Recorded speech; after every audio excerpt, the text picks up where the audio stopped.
Hey everyone, welcome to my YouTube channel. I am Niharika. I am a recent international medical graduate from India and I've applied for Match 2025. I'm waiting on the match results and I'm super excited for that. I hope you guys are doing well too. So, for those of you who are planning to give step one or probably thinking about getting into this journey, I know it can feel very overwhelming because trust me, I was there in 2019 while I started all of this, and I can totally understand.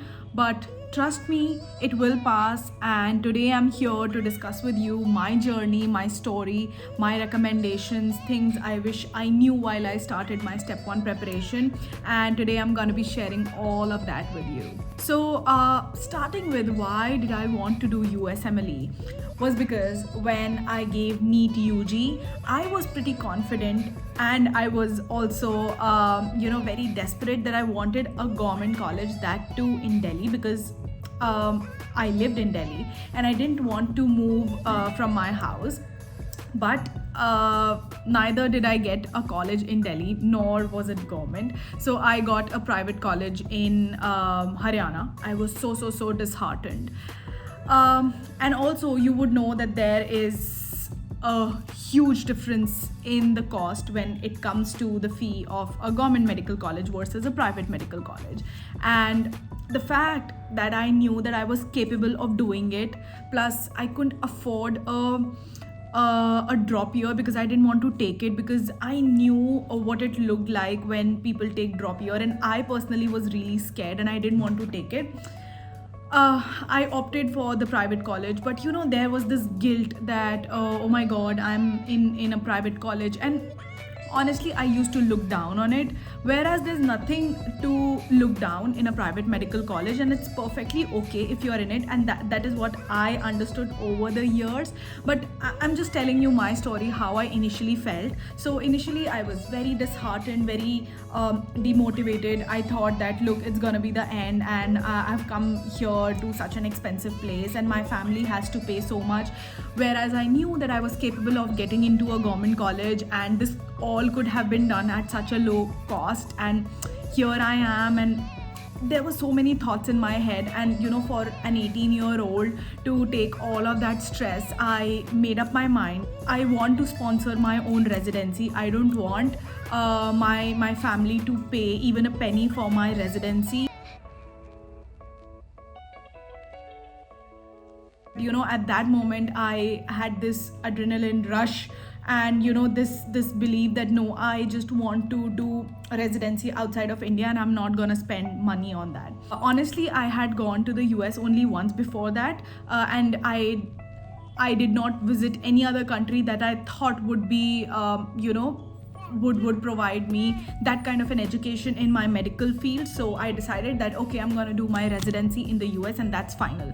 I didn't even know that I had to go through electives, and at that time in 2018, COVID was not there, and we still had step 2 CS, and I didn't even care. I just knew that I had to give 3 exams. The first one was step 1. It was for 7-8 hours. The kind of motivation and enthusiasm I had at that time, because I knew that I need to crack that exam, was insane. I think I have never ever been so enthusiastic in life.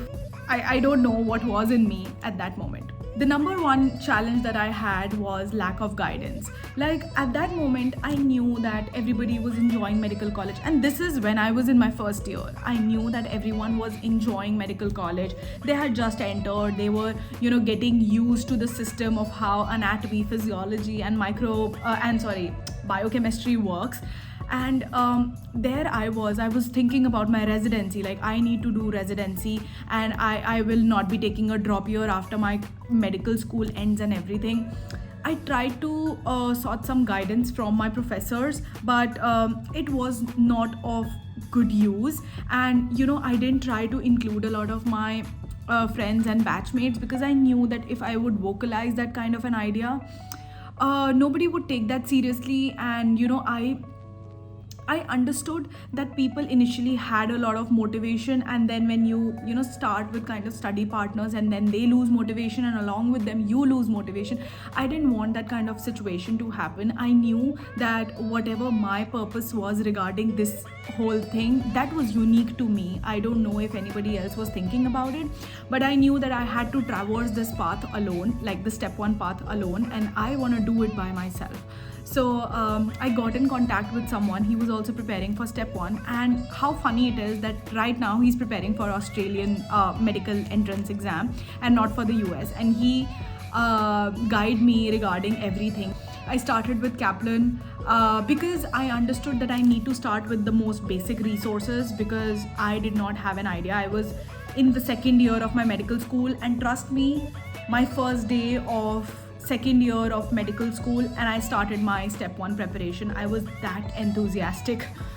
And like, honestly, it feels scary, but I'm kind of proud of myself that I did it so early. I had people who used to tell me that, look, we are not preparing for the US entrance exam because they mostly prefer US people only, and that kind of gave me a little bit of demotivation, but not so much so that I would stop my preparation and think about something else. I was so confident that no, I'm gonna do this, nothing could demotivate me. But that was crazy.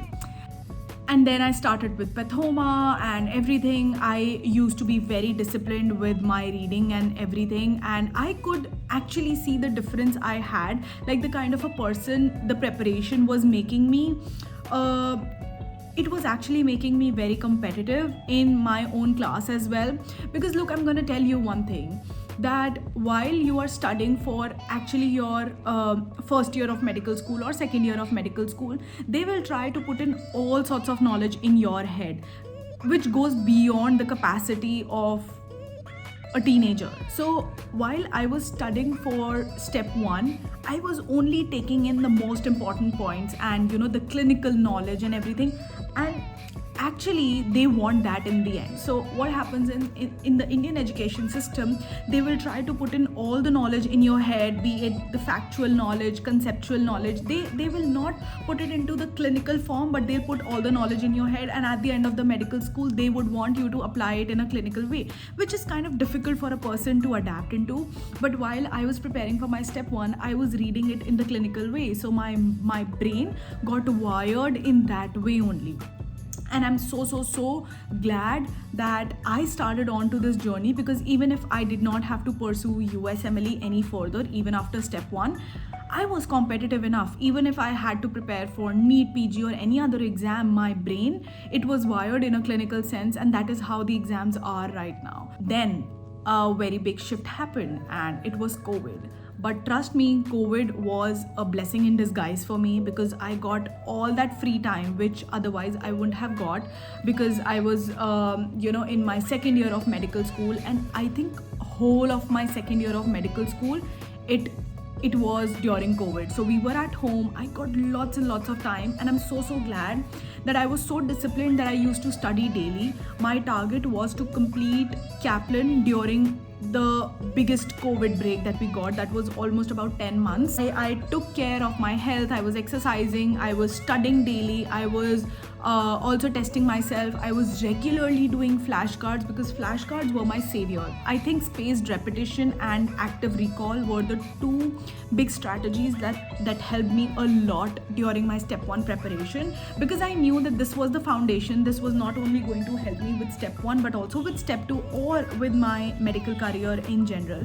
And that is why I did flashcards on a daily basis. Then immediately when the medical school opened up, then we had our second year final exams, and a lot of my batchmates, they struggled because they had not studied for the whole time. But I had completed Pathoma, I did my pharmacology and microbiology from Kaplan, so I had the basic concepts in mind, and I did not have to study as much for my medical exams. Because the thing is, a lot of people would tell you that the preparation for your medical professional exams, for NEET, PG and for USMLE, they are very different. But the thing is that concepts are the same. right? And what they want from you in your medical professional exams is just storytelling. They just want you to write a single point into 5 points. That is what they want. They want a lot of diagrams, they want a lot of decoration and stuff.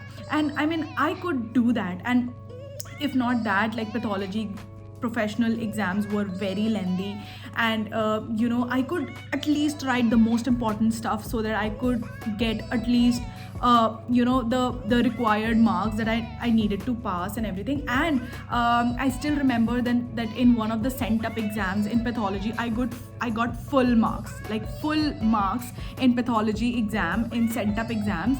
I was so happy, because it actually proved to me that all these preparations, they are not completely exclusive of each other. And the most important thing is that in your viva, they're gonna ask you to the point questions, and I could answer those because I was preparing for USMLE, and there you learn the most important things. For anyone who is going through their first year, second year of medical college, not necessarily you have to pursue USMLE as your career path, but you can at least use the resources, because they are awesome. They are simply awesome. They're gonna make you competitive. They're gonna help you to learn the most important stuff that you need, and you're not just gonna fill your brain with things that you don't require. Then finally, we had the second lockdown, and we had to go home again, I think for 2-3 months. And that is when I got my first aid. I started with BNB videos, and I completed those. Then I started doing question banks, UWorld and everything.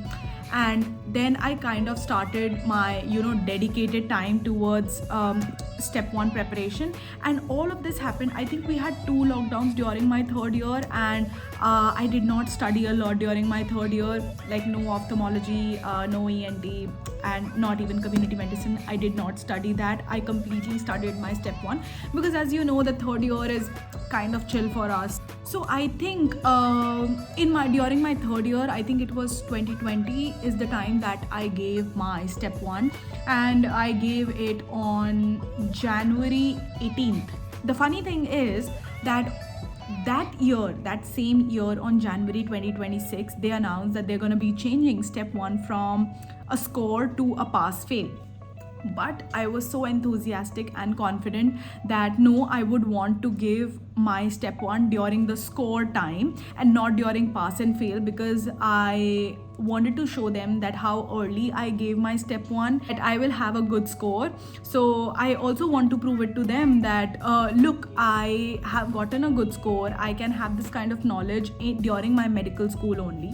And even if because of anything I did not score really good, I will at least have a chance to perform well during my step 2, and I can at least show them that kind of a difference. Trust me, there were a lot of struggles during this journey. I mean, I barely slept all the day. I was just revising my flashcards. I was doing all these tests, NBMEs, UWSAs, and it was COVID as well, so it was easy for you to get distracted, but I tried my level best to not get distracted. Sometimes I used to doubt myself a lot, that will I be able to even do it. And since there is so much of information about step 1, about other things, I used to go through those videos, and I used to doubt myself that if I'm even doing the right thing. And trust me, it's an expensive exam, but I don't know what kind of an enthusiasm I had at that time,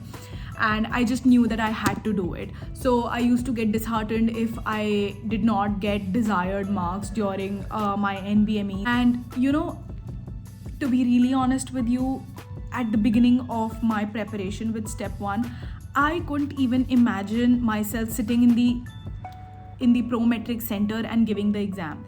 That's how apprehensive I was. I was very scared of the exam day while I was preparing for the exam. I mean, I was so scared that I couldn't even imagine myself in the Prometric center giving the exam. So I had to kind of condition my brain to tell myself that is how the exam's gonna feel, because the syllabus was huge. The resources, they were so many that I didn't even know where to start and when it's gonna finish. I just kept going. I kept going during COVID. I managed everything with my medical school. I just knew I had to do it. Like if I go back to the time while I was giving my step one and while I was preparing for it, I just feel so nostalgic and kind of scared, because for a teenager who's gonna be giving such a long exam, and the kind of pressure I had, that no, I had to perform well, and never in my life I had given such a long exam for 8 hours. I had to sit there and everything. It was insane. Like, I can't even express my feelings, how I used to feel while I was giving the exam, and that was fair too.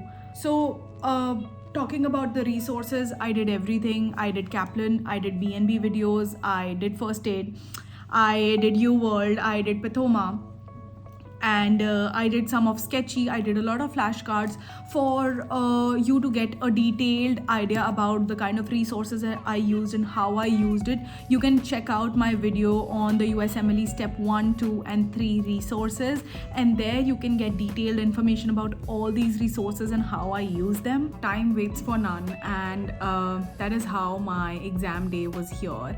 I still remember I couldn't sleep the night before, and I'll also give you tips onto how to make your exam day a little bit more successful, in the sense that how to prep for it. I'm gonna make a separate video on that, but trust me, how much ever you sleep or not sleep before the exam, you're still gonna be wide awake on the day of the exam, because that's how the adrenaline rush happens.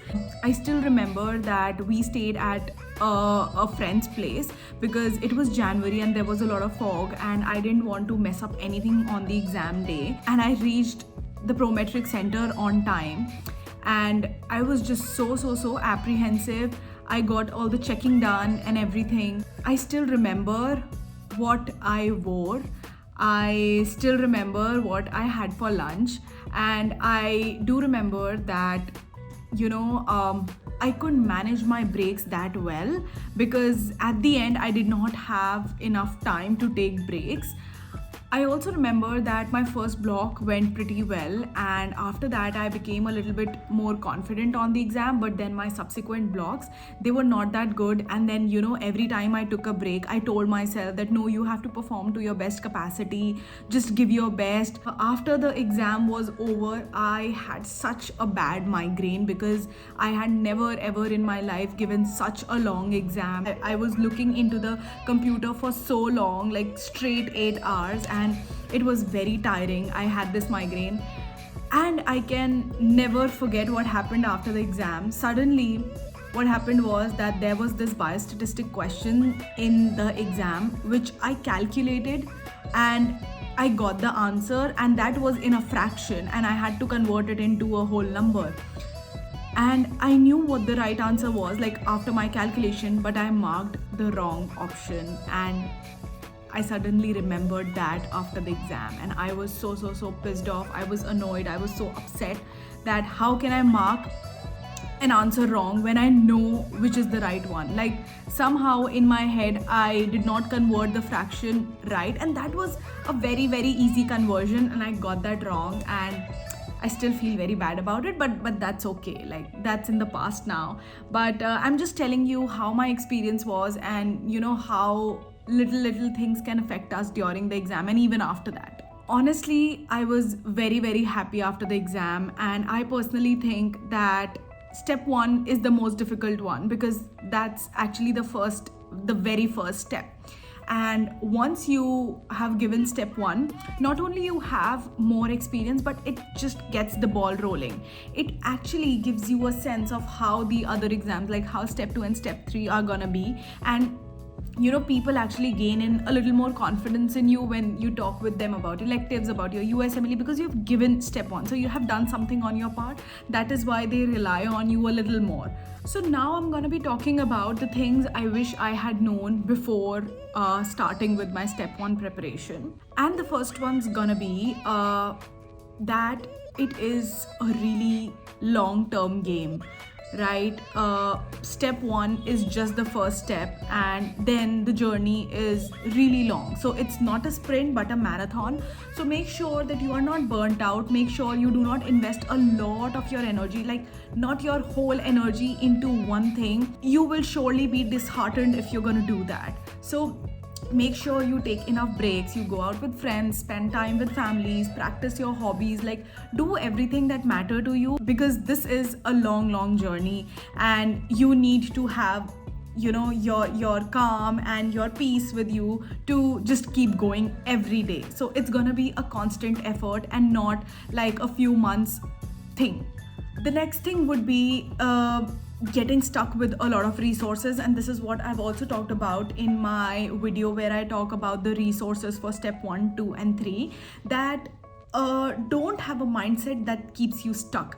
There are a lot of resources, but make sure that you use the gold ones, like the gold standard ones, for 100%. But all the extra resources, you use them only and only if you need them. I think the third thing would be that I implemented, but I also want you to implement if you are very early in your medical school and you're watching this, and like if you're into any year of medical school and you are thinking about starting your USMLE journey and you're pretty confident that yes, you want to do it, then start early, because this will help you a lot. Because I guess that the knowledge that comes with STEP exams is gonna help you hugely even in your med school. So don't wait until you graduate. If you are thinking about starting your USMLE journey and you are still in med school, then just don't think about it. You can start it. It's manageable, it's doable. I did it. If I can do it, you can do it too. The other thing that I would want to talk about is your exam stamina. Look, before I gave my step 1, 2 or 3, they were like 8 hours, 9 hours and like 16 2-day exams long, right? But never ever did I practice a test like an NBME or a UWSA for that long. Like I didn't try to simulate the exam for so long, because look, all the exams, like they come with a fatigue. If I'm gonna simulate the exam, say for 8 hours and 9 hours before my exam, then I'm gonna get fatigued and feel exhausted, and I did not want that. Look, that is what I told you. Even if you don't sleep for 2 days straight, even then you're gonna be wide awake during the exam. So don't try to simulate the exam again and again. You can definitely sit for 3-4 hours, because that's like a normal duration for what we give most of our exams for. But don't try to simulate the exam like 8 hours, 9 hours. Don't try to sit like that, because it comes with a lot of mental fatigue. Look, I have seen a lot of videos. A lot of people say that they tried to simulate the exam and it worked for them because it tried to build their stamina to sit in the exam. But it didn't work for me, because I knew that I could anyway sit in the exam. So you can check it for yourself what works for you. But I feel that simulating the exam for that long and repeatedly, it kind of exhausts you.